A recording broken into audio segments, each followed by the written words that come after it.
Hey, this is Victor Antonio, host of Life or Debt on Spike TV on Sundays, so I hope you're watching. So I asked people to submit questions via Twitter, and here's another one I got from Kayla Wilder, goes by the Twitter handle Married Awkward, AWK capitalized. All right, so when you're in financial straits, how in the world do you go about finding your hidden cost? Like you feel like you've cut back everywhere and you've got, a couple credit cards to pay off and you just brought home a new baby. Where do you begin? That's what I want to know, because we were really in control and now I feel like we're really not. Anyway, so her question basically was, where do you find hidden costs, places to reduce your cost, especially when you basically cut back as much as you can. And I think, Kayla, you also mentioned that, one, you got a couple of credit cards, but the big nugget here is that, you have a new baby. By the way, congratulations. And so I can tell by your video, you're feeling the stress of, being a new mother and everything that comes with having a baby, right? It's you realize it's more expensive than we think about. I have two kids, so growing up, I realized, or as they were growing up, I realized how expensive kids really are when it comes to clothes, food, and all the other things that we need to do to take care of our kids. So you're probably feeling that. I can tell from your video, you're feeling that anxiety, that pain, and I think your key words were you're feeling out of control. And so the question is, how do you regain that control? How do you begin to analyze your numbers? If you remember on Life or Debt, we always talk about increased revenue, reduced costs, and also streamline operations. So let's kind of eliminate certain things here. Let's assume that you can't increase income because you guys are already stretched. Your husband's working again all he can, and right now you got a job, baby, and you also have to take care of the second job, which is the kid, the toughest one of all. So let's say that there's no way to really increase revenue, and let's say that you looked for all the hidden assets in your house, you sold that, there's nothing else. Let's assume that one, right? Then we talk about cutting costs, right? And so one way you asked about where can I find some of these places where I can maybe, cut some costs I'm not thinking about. One of the things that I learned with families is that sometimes when they're so stressed out, they just make bad decisions. And this is what I really want to talk to you about. I'm going to tie it into streamlining operations. Is that right now, because you have a new person in your life, right? All of a sudden, everything seems a little more chaotic, right? The schedules are out of whack, and now it's more irregular. You're not in control. You're feeling in control because, now that there's this new variable called the baby. So here's what I want you to start thinking about. Simple things. And I'm just going to assume that you've already done a budget, okay? That you're smart enough that you know what a budget is. You've already done a budget. But here's what I'd like you to do that many families, really the majority of families, not all the families we worked with, never do or never did before you got there, which is to actually write out a schedule. Now, this is important for you and your husband to sit down and write out a schedule. Part of the anxiety that comes with having a child is that you don't know who's responsible for what, who's going to take care of what. And that type of uncertainty leads to that feeling of not being in control.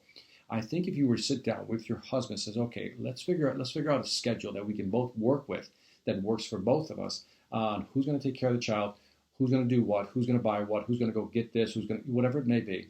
And I think that's going to reduce your anxiety level just a little bit, but you also make sure you also ensure that your husband is now in the game, right? You're both on the same schedule. So same budget, same schedule. Now, let's go back to the hidden costs. What I want you to do is start really, keeping two credit cards. Yeah, I like credit cards. I don't think credit cards are evil. I think credit cards are evil only if you buy things you can't afford and you don't pay them off, okay? And your debt builds. But one of the things you can start doing is figure out, let's all the stuff that has to do with, let's say, with child expenses, maybe put them on one credit card. And if you can separate stuff out, like, by the way, when I say for the child, I'm talking about medical expenses. Maybe you're going to have medical expenses up front, but also you may be able to see, where some of the costs are going when you're spending, money on the child, right? Just to get an idea, a sense of how much more that is costing you, because maybe you didn't anticipate the additional cost. Most people don't. And then you can use another credit card for your basic stuff. Now, some people just want to use one credit card and they'll just go in there and just highlight and see where their expenses are going every month. You can do that as well. But I think your biggest problem right now is that you have so much going on. And this is the underlying. If you notice in Life or Debt, sometimes it isn't the money problem, it's the underlying issues. So let me project what I think you may be going through right now that's maybe causing you to feel the anxiety and being out of control. There's something called cognitive loading. Cognitive loading simply means is that you got so much going on, you got so much information in your head, you got so many things to worry about because you have no schedule. You got so many things to think about that you make bad decisions. Now, by bad decisions, I mean you buy something that was probably $20 where you could have waited another day and got it for $10, but you were such in a rush that you paid the $20. The idea? And so these little decisions that you make every day because you're in a hurry, you want to get it done, you're honest, you don't have a schedule, so you guys are running frantically, you're buying things that you didn't expect to buy, you're making more impulse buys because you're rushing around. So impulse buying, making quick decisions, making bad decisions because again, you don't have a schedule, you got so much going on, you got so many things to worry about. That's what can really undermine some of your expenses because you're making bad decisions. And it's not because you're a bad person or your husband, that's not it. It's because you don't have a schedule and you're so stressed out, you're running from here to there, and both of you are trying to make ends meet, trying to get things done, and you're making quick decisions, not economical decisions. So that's why I would look for some of the hidden costs that you mentioned, okay? I think you also asked me another question on another video and I didn't get it. I couldn't find it. But I think you also asked me about credit cards and should you use should you shift your credit cards from your high interest one to low interest credit cards? Now, that to me is like playing the shell game. Now, is it a good strategy? Yeah, well, yeah, of course. I mean, you can go ahead and do that, but it doesn't solve the underlying problem because after 6 months or after the teaser rates are over with, you'll probably have to pay similar interest. Or if you miss one payment, again, in the fine print, you'll want to probably pay more on interest. So be careful with that. Shifting credit cards from here to there. I've seen people who keep doing it. Just keep doing it every 6 months to a year, play the shell game. And you can do that, but it doesn't really solve the underlying problem, which is you got to pay down that debt. So if you want to transfer it to get a lower interest rate, yeah, again, I'm not going to stop you from doing that.